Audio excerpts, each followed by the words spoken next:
Yo, what's poppin'? It's Tommathan, and today I'm going over the best match of the season for the first half of the league, so from Atlanta to the LA Gladiators. And you might ask yourself, well, what are you calling the best match? What's going on there? So basically, it could be the most enjoyable match, it could be the best played match, it could be the match with the largest implications, the most memorable. Whatever it is that I can justify, it's in there. If you disagree, I encourage you to type down below in the comment section. Let me know why I'm so wrong. I beg you. It would be sublime. It would be sensational. Ideal, even.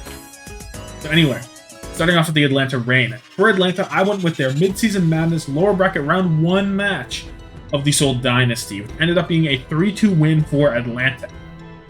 Let me set the stage for this one. So, both teams found themselves in the lower bracket after suffering some devastating losses. Atlanta lost 3-1 to their arch nemesis, the London Spitfire, and their Cheese Rush composition, whereas Seoul lost 3-0 to Shy, and to a lesser extent, the Hangzhou Spark.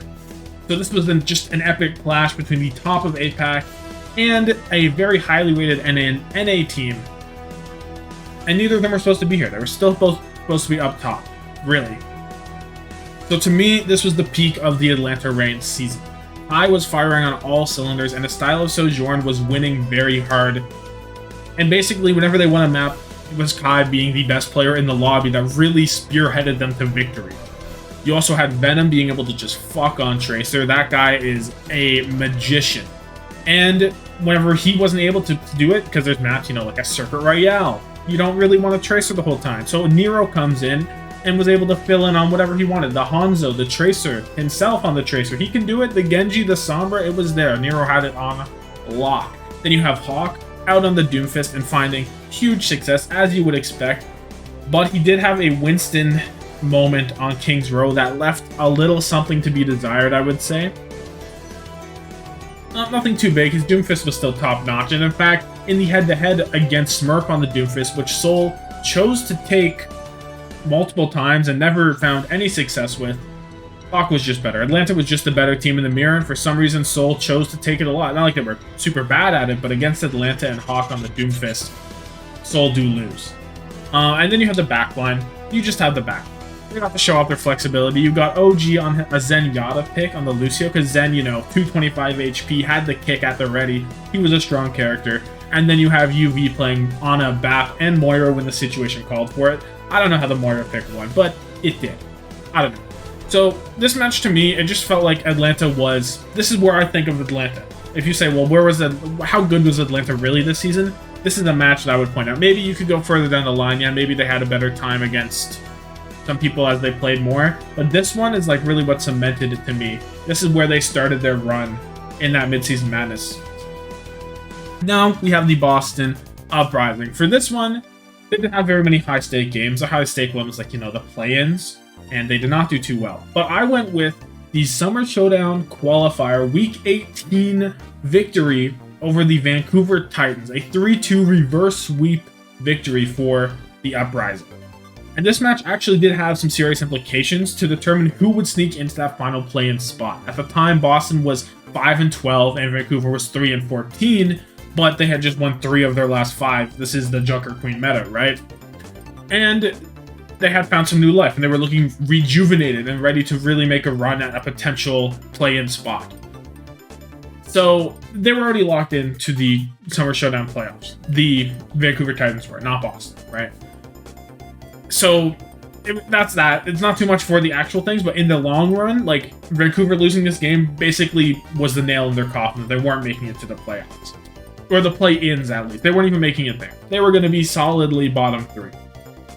And then on Boston's side, where it's still Boston's side overall, but with Boston specifically, they were kind of a mess. Laurie had just been fired after obvious mismanagement of their players, having benched Punk specifically. You have the Punk win rate with his dad. They just wanted him, they're trying to keep him down. So Askov stepped in as the interim head coach, and it resulted in an NA player core, because before they were fielding their entire Korean roster. Mag, Valentine, Victoria, MCD, and Faith. But now with Askov, they were bringing in Punk, Seeker, and Crimzo to find playtime instead, with Faith and Valentine playing also. And this was just a sensational game. It was great. Boston looked kind of messy at the start, and it was pretty evident there was a lack of scrim time, especially with how much in sync you need to be really good at Jotes. It was obvious they weren't really well coordinated so much together, but the maps were still pretty close. Boston managed to turn it up to 11 despite it all, and won with the NA core and an epic reverse sweep. And it basically locked them into play-ins, as I said. So Seeker and Aspire were going toe-to-toe, and that was the highlight of this match. Seeker steps in, first game of the season, and he goes the distance with Aspire. Aspire was outplaying him at the beginning, it's true, but Seeker really stepped in, and he was the big dog in the final 3 matches. Or the final 3 maps, rather, sorry. It was crazy. My expectations for Seeker were not this high at all, and it really makes me think, you know what, next season he goes somewhere, we could see something real. I thought he was going to be their future for Boston and lead them to at least some more success. Didn't quite happen as it was, but he was absolutely ballistic in those 3 matches, and it left a hell of a first impression. Absolutely. My opinion on Seeker enhanced after that match, for sure. So maybe this isn't the cleanest Boston match, but what it meant in terms of the standings was insane. It was great for them. And snatching the hope away from the Vancouver Titans, while it's not the most honorable thing, or not the thing that most teams would maybe want to do, they did it, and it was cool. So that's it for the Boston Uprising, basically. Next up, I have the Chengdu Hunters in their Countdown Cup play-ins semifinal against the Guangzhou Charge, a 3-2 win for the Chengdu Hunters. So the winner got a face-off against a very struggling Spark to determine who would make it to the playoffs, right? And at the time, we didn't know that Spark was going to be that guy. We did not know Pineapple was going to step in and Super Rich was going to get resurrected from the dead, punch Neko in the face and push him aside. And it was kind of like this was the real match, because the Charge were looking huge, right? They had Piggy on the Zarya. They had Choi Se-Wan being Choi Se-Wan, my goat, my personal goat, right? And they were doing things. They were doing things. But they were also a very one-dimensional team. And the Hunters actually decided, you know what, we're going to match their Zarya with Daisy. Not a good decision. Not a good decision at all. It was horrible for them. They got rolled in the first 2 maps. But Big Gaga came in and he said, you know what, pipe down, boys. Let me pull up on the Winston. And from there, Chengdu just took charge of the map. Absolutely took charge. You had the Jinmu leave Tracer Sombra, the beloved Tracer Sombra comp, and the Charge had no answer for it. Absolutely none. This match had both seasons on the line for both teams, and Chengdu returning to their roots on the Winston to complete a reverse sweep was just fantastic to see for a team that had really no success after not making a single tournament. So this kind of has to be the highlight of the Chengdu Hunters. For now. For that season, I guess.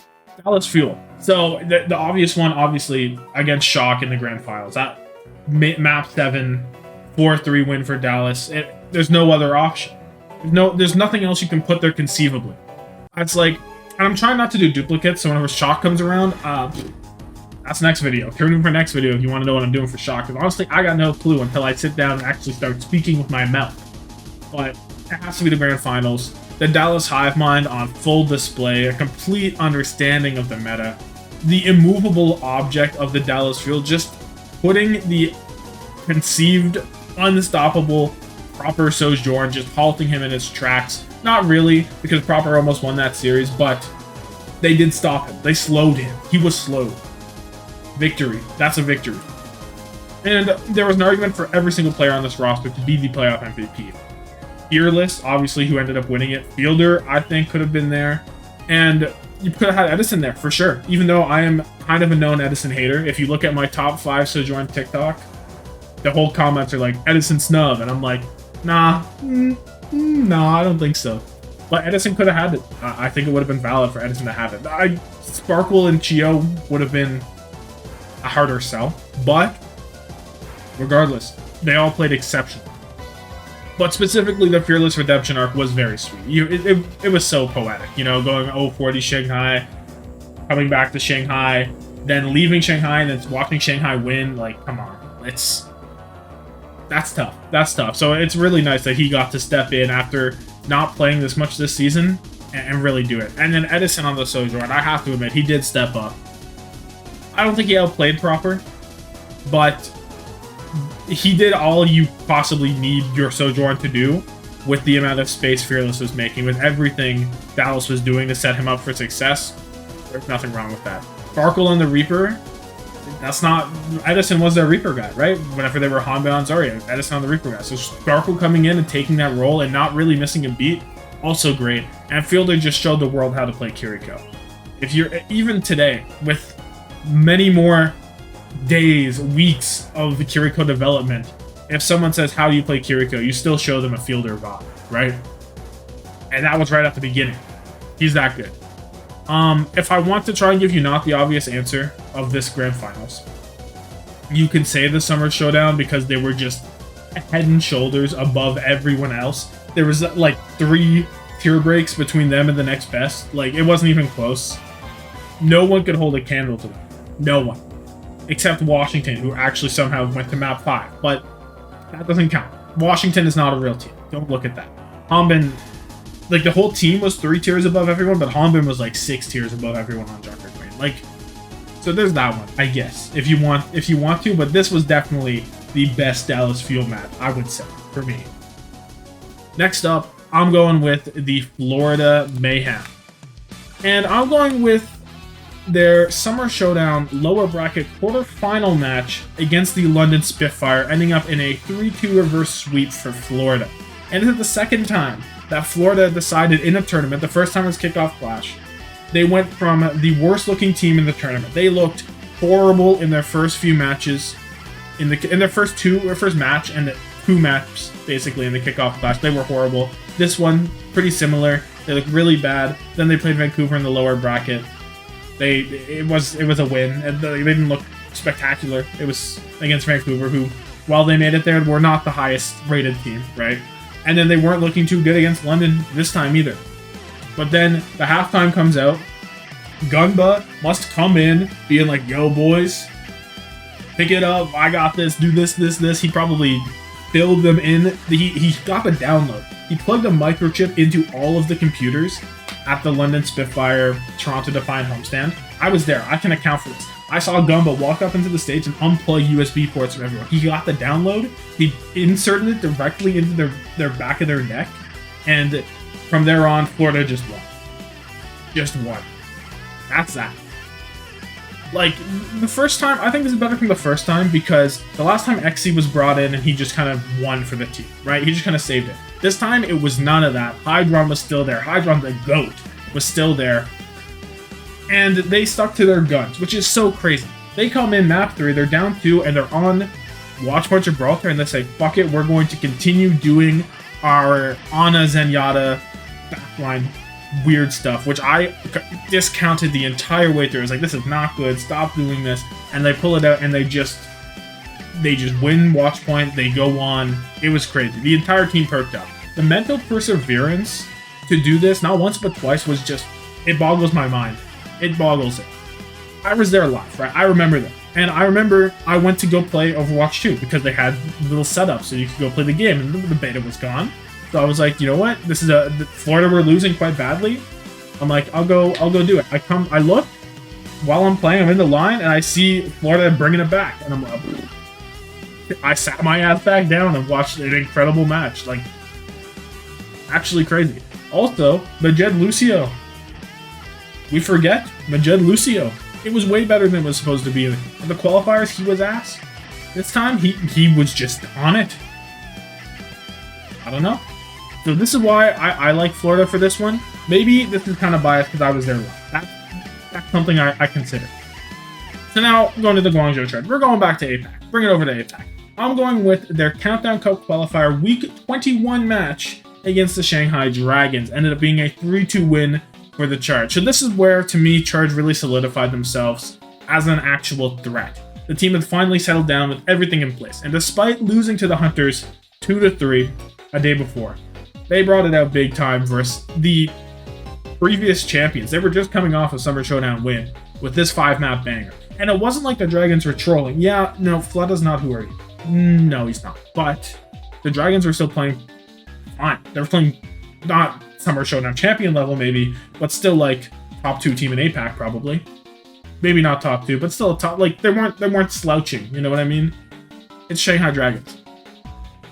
And they finally worked out the kinks. Choi Se-won finally really felt like the player I expected him to be. Because he did so much for that team when they were awful, and it felt like he wasn't quite at that level of impact on the actual team that was good, but here it is. They were just so dangerous with Choi Se-won fully unlocked. That's the biggest thing. So Shanghai loaded up on like a little bit of a Rhine rush to start, and it was really bad, and Choi Se-won got to do whatever he wanted, and then it just kind of like set the tone. So I guess that was a little bit of a fumble from Shanghai, but for the most part, it was fantastic. You have Jimmy fucks. We know Jimmy fucks. You got Piggy fucking. Piggy's the real fucker here. Let me tell you. This guy, Piggy, let me tell you, mate. He was insane. He's Piggy. He closed out the series on Winston, by the way. They ended up winning on Winston. Just a great game. And especially, you know what? I'm going to give a special shout out to the backline of the Charge as well. Before, against the Hunters, the day before, a little bit of lore here, I guess. The Hunters backline definitely outperformed the Charge backline, but in this one, it's like they absorbed it, and I'm trying to think of the word, like, controlled it? I can't think of it. Not embrace, like a capturing. If you know, tell me. It starts with an R? I don't know. But anyway, they were crazy, and the Charge were actually like a playoff hopeful team now, because they were looking insane. This is where it was like, turn your knob from medium temperature to hot, you know what I mean? Now I'm getting to the Hangzhou Sparks. This is one of my teams, right? I'm going to go with their mid-season madness upper bracket semifinal match against the LA Gladiators, which was a 3-2 loss. So you might say, you know what? Why isn't the playoff run? Their playoff run was crazy. I think this was the best game between an APAC and NA team in the season. Was this one. If you know a better one, alert me. This one was better than Atlanta Seoul. And you still have all the stuff that make the Spark. You don't have Gushui on Winston. If you really like Gushui on Winston, if you really like Terror on the Kiriko, maybe you prefer some of the playoff matches. But this one, I remember this one so vividly. Right? Spark just came off of a 3-0 win versus Seoul. Again, Seoul underperforming in the tournament. Odd. Actually, this is the one I was talking about up there. A little bit of we rap about, it all comes circle, right? And the Glads were the team to beat, right? The Glads were the team to beat. Even though you just beat Seoul, you didn't beat the real guys yet, because these guys, they were just looking as dominant as ever, unstoppable. And it was just an insane tilt. Best in the East versus a very good team in the West. And, or I guess best in the East and the West. Fuck it. And it's either this one, or I guess you could go Spark Shock. That's the other one you could do. But whatever. Many different compositional matchups in this. You had Bernard playing a lot of Wrecking Ball, and we did get a Gushui in there. A little bit of Gushui. Nothing like a playoffs, but a little bit of Gushui in there. Just a bit. And you got Reiner playing, you know, Winston, Doom, Ball, whatever the hell Reiner wants to play. He's the go. You got Shy putting on a clinic. He's still Shy. Exact same Shy from the playoffs, even on a... Just here. Just unfair. Just not a fair comparison. Alpha E was not Alpha Mid. He was still very good. He was in Rookie of the Year conversations for me. Like, a step down from Proper, obviously. But he was there with, like, Zest. He was comparable to Zest at this point. Zest would later blow him out of the water. But at this point, he was still him. And this was the last game of the true Hangzhou Spark before play-ins, basically. This was the last time... Well, not the last time, because they do a little bit in the lower bracket. But this was the last time the Hangzhou Spark were at 100% before the playoffs, basically. And even though the Glads were the victors in the end, probably due to a support diff, because Funny Astro just being the best Lucio on Koth maps gave the Gladiators such an edge compared to Super Rich, who had a very good Brigitte, because he preferred the Brigitte, and he was doing very well on it. He was living so well, just fantastic. But would you rather have a peak Lucio or a peak Brig on Koth Ilios? It's not too hard to decide, to me. You'd rather have the Lucio all day, and it did make a difference. So, I don't know. Hangzhou Spark, LA Gladiators.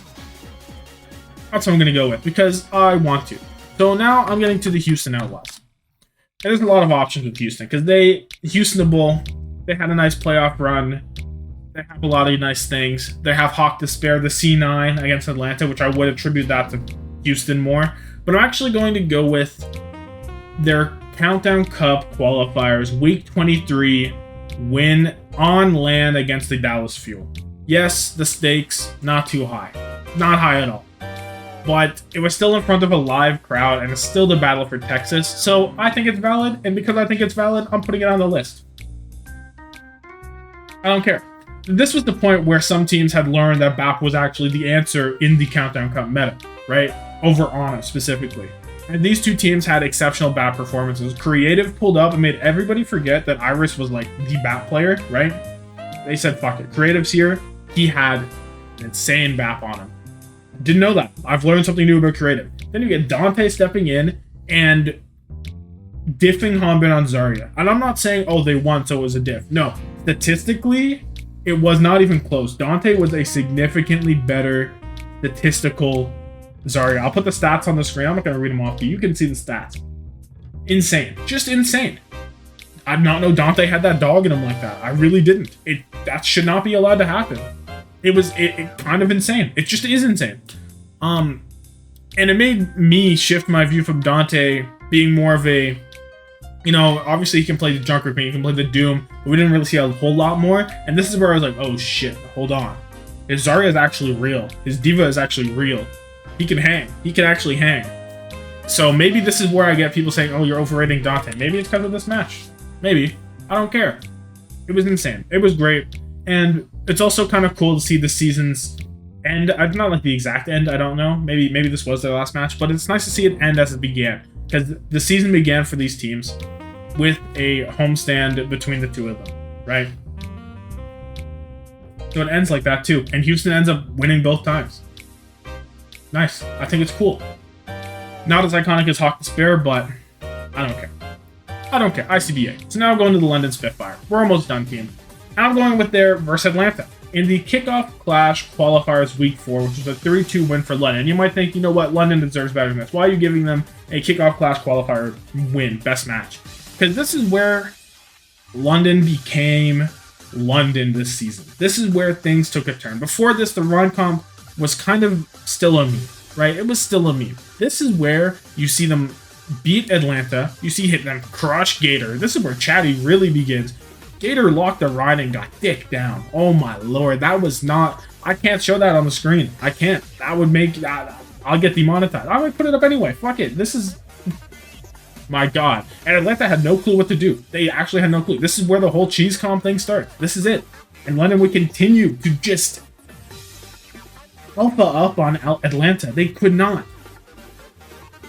And this is where things change. I said after this match, I was like, hold on, guys. Let them cook. I think they could go 5-1, 6-0 next stage. And they did. And they went 5-1. And they looked insane. This is the legacy of London beginning. Was there better played matches mechanically from London this season? Yeah, probably. Probably for sure, I would think. But I don't care. This one was crazy. They had come in, they only had wins against Vancouver, Boston. They lost to Shock, they lost to Houston. It was just, the rush looked unviable. It looked unviable completely. And this match just changed everything for me. So, I'm going with this. At this point, Hottie's redemption arc, it's not a thing.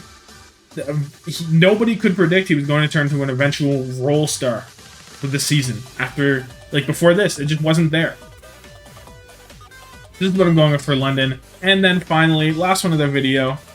Let me know, of course, if you liked it, all that stuff, comment. I must say, but again, I'm going with the LA Gladiators. And this time, I'm going to go in the Mid-Season Madness Grand Finals against a Shock. This one was great. This one was great. I don't have the score on the screen. It was a 4-2, I believe. And this is right after the Shock had sent them home, right? And another 5-map banger. And the Glads were looking for revenge. They were hungry. Even though they got one, they wanted two. They wanted two, right? And they had come off of an extremely quick warm-up match versus Atlanta. They just brushed them aside. Actually, thanks for warm-up. It was insane. They didn't care. And this match had it all. You had crazy Widow pop-off moments from Ons and Kilo, right? Those are the characters you want. Kilo, kind of a meme now sometimes with the Sojourn, but his Widowmaker was legit, and Ons on the Widowmaker, this was his best match of the season. Before this, it was kind of like, Ons could be a weak point for the Gladiators. And this, he came in, and he had a great showing. You back and forth, Widowmaker was great. You have Kevster vs. Proper, which is automatically a certified banger. You have Funny Astro being a huge different maker, once again, as he always does. You get Skewed being able to play his actual role on Zenyatta, right? Not just the Brig One trick. He still is a real flex support player with a good Zen. It's insane. Then you have Shu doing the Lord's work and playing out of his damn mind. He was in that bitch. He was so good. Shu was that guy. This is why, like, he was the MVP of this match. To me, he was the MVP of the Glad season still. That's it. I know Kevster's him, but Shu, my lord, Shu does things that is unholy, right? So the ending with the C9, a little bit bittersweet, but it was a forced C9. Reiner saw what Mikey was doing, he made the play, he made it happen. It's not like Glad sat back in the C9. Reiner did force the pressure to happen, right? So I'm okay with it. It's just a smart play from Reiner. If Reiner doesn't make the smart play, Gladiators maybe don't win that map, maybe they don't win the tournament. Who knows? I'm okay with it. This was the last time the Glads were truly dominant this season also. You could say in Jotes at the end, hard to say. Probably, maybe, but because you have to say, because of no certainty, there's that. This was great for the Glad. So anyway, let me know your thoughts. Let me know all that down below. Thank you so much for watching. Like this video if you like and subscribe for more Overwatch League content, even in this absolute drought of an off season. And have yourself a good one. Deuces.